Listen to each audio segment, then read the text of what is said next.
ketika Rasulullah terbaring, kemudian di sisinya ada Aisyah. Lalu kemudian Rasulullah minta satu ember yang berisi air. Lalu kemudian Rasul mencelupkan tangannya ke ember itu sembari mengusapkan ke wajah.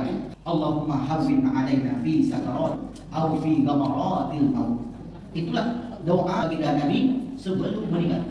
Padahal kita tahu Nabi itu Muhammad SAW masih meminta kepada Allah agar dimudahkan sakaratul maut. Ya Allah, hawwin 'alaina fi sakaratil maut, mudahkanlah untukku proses sakaratul maut atau ghamaratil maut, atau tekanan sulitnya kematian. Yang kedua, Allahumma hawwin 'alaina fi sakaratil maut waj'al malaikatal mauti rafiqa wa bin naz'i ruhi syafiqa. Ya Allah, mudahkanlah kami dalam menghadapi proses sakarat. Malaikatal mauti, malaikat maut itu rafiqa, sebagai sahabat, sebagai teman. Kenapa ini kita minta? Agar nanti ketika mencabut roh kita dicabut dengan lemah lembut. Ditambah lagi, wa bin naz'i ruhi syafiqa. Ketika ruh saya dicabut, nazak, kalau sudah sesak dada dia, lalu kemudian nyawa itu, roh itu naik ke kerongkongan, maka sampai di kerongkongan akan ada tanda. Ada yang tanda itu keras, seperti orang mendengkur. Ada tanda itu tidak begitu kelihatan, bahkan mungkin seperti stop. Itu tanda bahwa sebentar lagi orang itu akan dicabut nyawanya oleh malaikat. Allah masih menerima taubat seorang hamba sebelum rohnya, nyawanya sampai di ghadab. Ini ghadab namanya. Ketika kita sehat, kita minta kepada Allah agar ketika roh berada di kerongkongan dicabut dengan lemah lembut. Kesakitan yang luar biasa. Pernah? Dan kenapa orang yang akan meninggal, ada sebagian orang mata itu terbuka, terbelalak. Apa yang dilihat ketika itu? Ditampakkan oleh Allah kemana roh itu akan dibawa sesudah itu. Dalam tubuh kita ada arwah, ada roh. Yakin? Ya. Roh itu ada masanya akan dicabut. Yang pertama setelah meninggal itu dicabut rohnya. Yang kedua ketika tidur. Mati terbagi kepada dua. Al-mautu al-kubur, mati besar.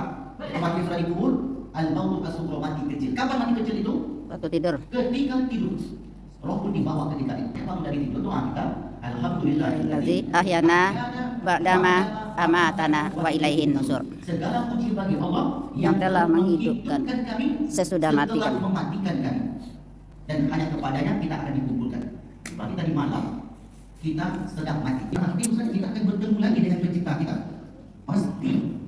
Itu tidak bisa diingkari. Bukan mustahil, pasti. Qul innal mautal ladzi tafirun. Katakanlah, wahai Muhammad, sesungguhnya kematian yang kamu lari daripadanya.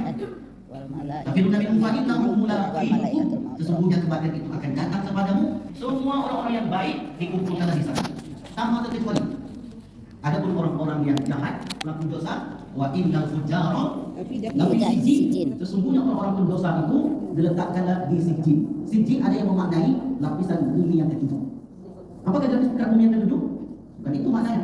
Maknanya adalah orang itu mendapatkan kehinaan. Coba kita bacakan hadis ini. Innal abadal mu'min, sesungguhnya seorang hamba yang beriman, idza kana fi qita' minad dunya, di detik-detik terakhir akan berpisah dari dunia, wa iqbalin minal akhirah, dan dia akan menyongsong kehidupan akhirat, nazala ilaihi malaikatun minas sama, turun kepada orang itu malaikat-malaikat dari langit. Nanti semua, kata Imam Al-Qurtubi dalam kitab At-Tazkirah, sudah siap nih, maka mereka mau tinggal mengambil saja. Sebelumnya siapa yang turun?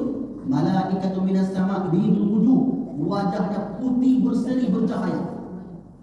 Maka ketika orang itu akan meninggal, semua perkara gaib ditampakkan. Apa maksudnya? Sekarang kita melihat jin? Sekarang? Tidak. Melihat malaikat? Tidak. Melihat surga? Tidak. Perkara gaib semua.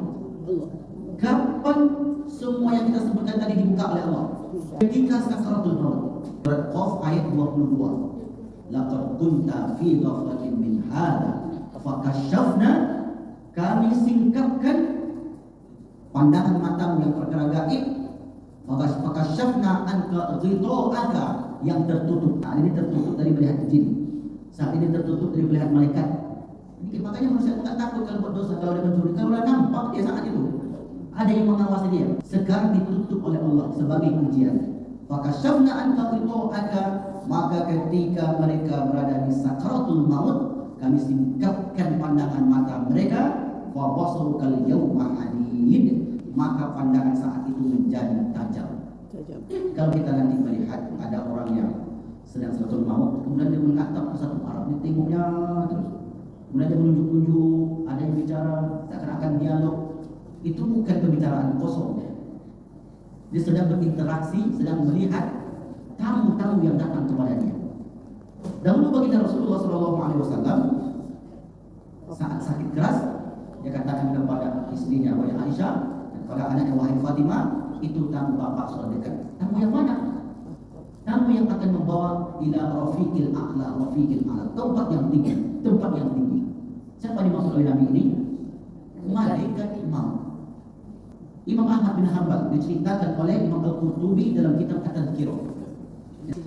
Diceritakan di situ, inna syaitana qa'imun bihidai 'adin ala anamili.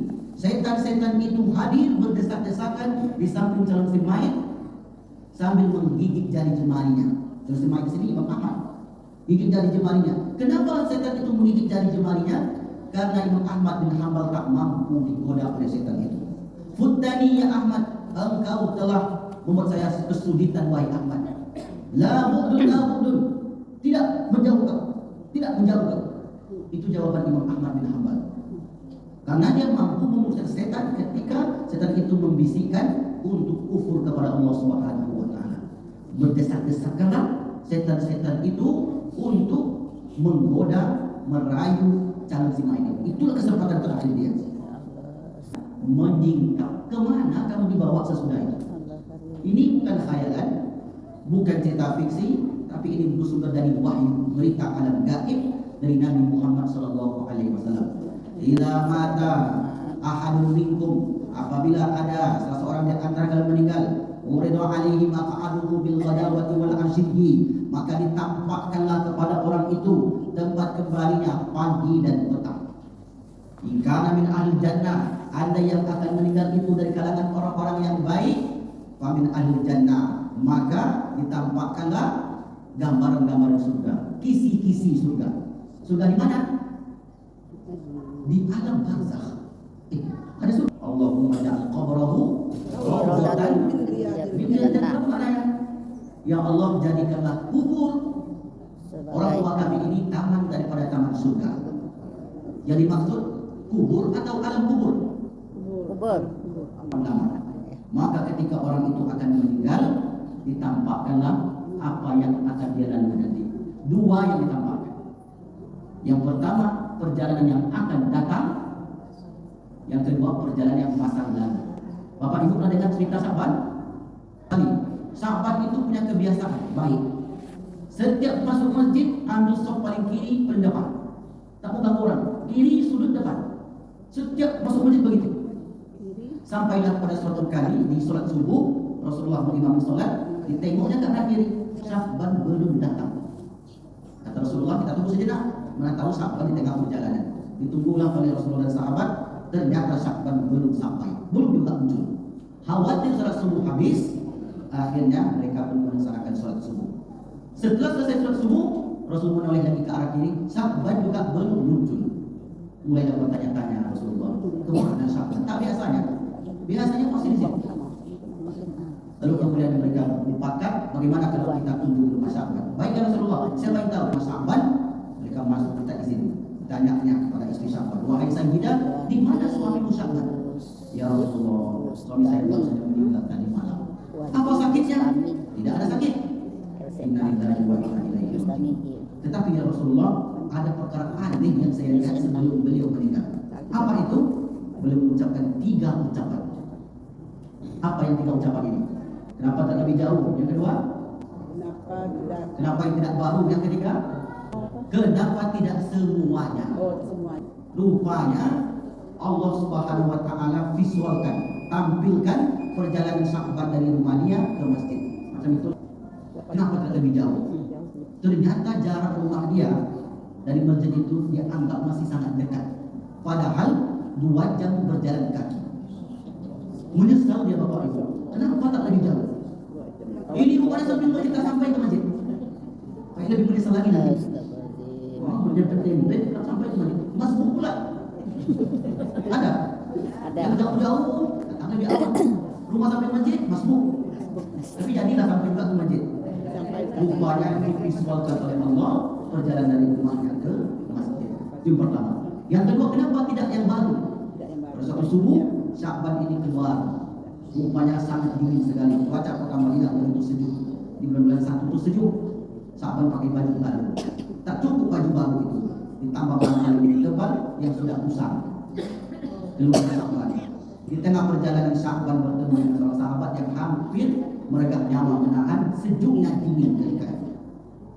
Diberikanlah mantelnya tadi, akhirnya sahabat itu selamat. Padahal dia sangat butuh, tapi dia mampu memberikan kepada sahabatnya tadi. Dan nyata amalan itu divisualkan oleh Allah sebelum meninggal. Yang ketiga, kenapa tak semuanya? Di suatu pagi Sya'ban serapat, datang mengemis, wahai Sya'ban, saya sudah 2 hari tak makan, maukah engkau berbagi makanan dengan saya? Kata sahabat, kenapa tidak, engkau saudaraku? Ini cuma tinggal separuh rotinya. Kita bagi 2 pula. Dibagilah roti itu jadi 2. Sahabat menikmati sisa itu dan orang itu pun pergi tak tahu kemana. Saat-saat sakratul maut, rupanya Allah visualkan, tampakkan, tampilkan amal baiknya. Nah, itulah maknanya kata Rasulullah SAW. Apa makna dari hikmahnya? Kita sabar bagi kehidupan kita. Apa yang kita buat, itulah yang ditampilkan saat-saat sakratul maut. Karena Bapak Ibu, apa yang kita lakukan merekam di sini. Ada satu buku namanya Psikologi Kematian. Tubuh kita ini merekam. Apa yang kita buat, itulah yang muncul dalam pikiran kita. Saat-saat detik roh dicabut, yang akan ditampilkan oleh Allah adalah apa yang kita lihat, apa yang kita buat, dan apa yang kita lakukan. Itulah yang berlaku ketika orang itu akan meninggal. Ditampakkan, divisualkan perjalanan yang lalu. Ada yang divisualkan itu dalam rentang waktu yang lama, terbanyak sakit, lama dia sakit. Ditampakkan, diputar, direview kembali. Ada yang sebentar, misalnya kecelakaan meninggalnya dengan mendadak, itu sebentar. Tayang ulangnya sebentar. Yang kata Rasulullah tadi, wa ikana min ahli nar, anda yang meninggal itu dari kalangan ahli neraka, famin ahli nar, maka dari kalangan ahli neraka sampai hari kiamat datang. Jadi di alam kubur itu sampai hari kiamat. Kalau dah meninggal, maka kata Nabi, innal qabra awwalu manazil akhirah. Kubur itu adalah perjalanan pertama. Faman naja minhu, siapa yang selamat di alam kubur, fama ba'dahu aisar, perjalanan selanjutnya akan dimudahkan Allah. Wa man lam yanju minhu, siapa yang tak selamat, fama ba'dahu aksar, perjalanan selanjutnya akan disulitkan oleh Allah Subhanahu wa taala. Ma'ahu kafan min kafan jannah, bersama malaikat itu membawa kafan dari kafan kain kafan surga. Wa hanutu min hanfil jannah, membawa aroma wangian dari surga. Kemudian hatta yajlisu minhu maddal basar, duduklah malaikat-malaikat itu berjejeran sehingga nampak oleh si macam si baik tadi sejauh mata memandang.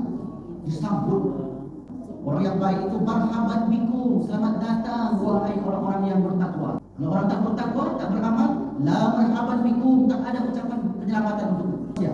Allah begitu juga memerintah malaikatnya, ini hamba yang baik, marhaban bikum. Ini hamba tak baik, campakkan saja. Kemudian baru setelah itu summa yaji'u malakul mauti, setelah itu baru datang malaikat maut. Hatta yajlisa idda ra'sihi, duduklah malaikat maut itu dari arah kepala. Kenapa dari arah kepala? Karena roh itu dicabut dari kaki, naik ke lutut, perlahan naik ke dada, sampai di kerongkongan, berakhir di kepala. Ditarik dengan baik, wa nasyitati nasrani, malaikat yang mencabut nyawa dengan lemah lembut. Kata malaikat Maut tadi, ya ayatuhan nafsu thayyibah, wahai jiwa yang baik, wahai jiwa yang tenang. Al-Qur'annya begitu, ya ayatuhan nafsu mutmainnah, wahai jiwa yang tenang, irji'i, pulang. Tersenyum dia. Kita pun heran, kenapa bapak ini tersenyum? Apa yang tengok? Pasti yang baik. Kita maka kata mereka tadi, ya ayatuhan nafsu thayyibah, ukhruji, keluarlah engkau, keluarlah engkau ila maghfiratillah, menuju ampunan Allah, wa ridwanihi, dan redha-Nya. Ruh itu pun dengan tenang meninggalkan dunia. Jasadnya dikubur, masuk ke dalam tanah, roh itu dibawa ke menuju Allah Subhanahu wa taala, kemudian ditengokkan amalan-amalannya. Sesudah itu kata malaikat, kembalikan roh ini ke jasadnya yang berada di alam barzakh dan alam kubur. Bukan di kubur, di alam barzakh. Berlaku kepada orang-orang yang beramal, kepada orang-orang yang baik, yang bertakwa. Kepada orang kafir macam mana? Sebaliknya, ketika begitu kan dicabut, ya ayyuhan nafsul khabithah, wahai jiwa yang kotor, ukhruji, keluar engkau ila ghadabillah, menuju kemurkaan Allah, wa sakhatihi. Wal malaikatu yadribuna wujuhahum wa adbarahum. Malaikat itu menampar luka dan tubuh mereka. Di rumah sakit, Pak. Orang ini pandai-pandai buatan badannya, dihempaskan ke dinding, dihempaskan ke kasurnya, dihempaskan ke kata dia, ini reaksi obat atau apa? Obat al-malaikatu basituna aydiyahum walau tara idh zalimuna fi ghamaratil maut. Jikalau seandainya kalian melihat orang-orang yang berada di tekanan kematian saat proses sakaratul maut, malaikat yang wajahnya serem, dalam hadis riwayat Imam Ahmad, wajahnya itu tak enak dipandang. Al-malaikatu basitu aydiyahum, malaikat itu membentangkan tangannya, akhriju anfusakum, keluarlah engkau wahai jiwa yang kotor.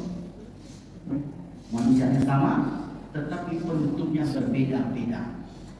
Ada yang tersenyum, ada yang matanya terbelalak, ada yang sambil berwasiat-wasiat baik, ada pula yang berwasiat-wasiat buruk. Yang menentukan amal ketika hidup. Bapak Ibu yang dimuliakan Allah Subhanahu wa taala, inilah pengajian kita pagi ini.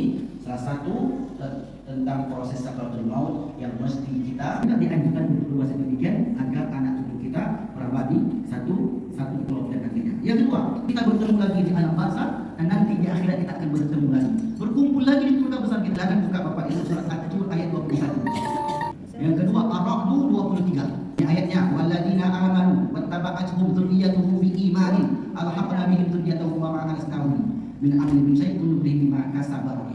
Orang yang beriman dari ayahnya dan ibunya sampai munyahnya, diikuti oleh anak cucunya, cicitnya sampai ke bawah, alhaqna bihim, kami pertemukan mereka. Kalau satu frekuensi tentu bertemu. Bukan kejahatan, datang pula ala ta'rifuni dengan wajah yang begitu seram. Kamu tahu siapa saya? Tidak, kata Ismail itu. Ana amaluka saleh. Saya adalah amal buruk. Nah, itu di mana itu? Di kubur atau di alam kubur? Alam kubur. Di alam kubur. Itu hadis yang mana dalam hadis itu ada orang-orang yang tidak ditanya dalam kubur. Masya Allah. Meninggal dia apa? Tak jadi mereka itu bertanya. Mereka datang dari tempat penjuru, dari arah kepala, kanan, kiri dan kanan. Dari tempat orang ini dicegat oleh amalannya. Tak jadi mereka itu bertanya. 10 derajat macam 10 lagi. Allahumma barik lana fil Jelas? Jelas ya? Baik ibu-ibu, para penghuni bumi kepada orang telah meninggal. Yang pertama, istighfar lahum. Yang kedua, wasadaqatu lahum. Yang ketiga, wal qira'atu lahum. Yang keempat, wa du'a'u lahum. Itulah yang ditunggu oleh orang yang sudah meninggal. Maka Nabi Muhammad SAW umpamakan mereka itu seperti orang tenggelam. Apa makna orang tenggelam? Perlu minta tolong. Karena orang meninggal tak bisa datang lagi ke masjid, tak bisa lagi dia berzikir, tak bisa lagi dia berpuasa, tak bisa lagi baca Quran. Minta tolong saja. Lalu kemudian ditolonglah oleh ahli keluarga. Siapa yang menolong? Anak. Amal sudah pasti dilakukan ketika di dunia. Ini yang tak ada amal. Siapa yang menolong? 4. Min abin dari yang ayah, soleh. nanti meninggal anak. Al-Umin dari ibunya, yang meninggal anak. Al-Ibnin dari anaknya, dia meninggal ayah, ibunya, orang tuanya. Apa yang ada? Diniatkan, ini niat untuk ayah saya, ini niat untuk ibu saya. Ini orang sekali marimu, saya sekali marimu, ya. Saya ingin tujuh keturunan dapat syafaat. Wah, ini kawat ini. Sedikit amalan sunnah setelah penguburan mayit. Ada 12 amalan sunnah setelah penguburan mayit. Kisi-kisinya saja Ustaz. Ya. Sebagainya. Yang pertama beristighfar, kemudian bertasbih, bertahmid, bertahlil, tahmid, meletakkan batu, menanam tumbuhan, Kemudian menyiramkan air di kuburan tersebut. Masya Allah. Kemudian ada yang di kuburan diletakkan batu ayahnya seperti alas. Itu zaman Nabi berlaku seperti itu. Mentalkinkan. Talqinkan. Kemudian mendoakan. Saya duduk lagi nasi pakainya. Pakai lidinya lagi sih. Pakai lidi aja makan.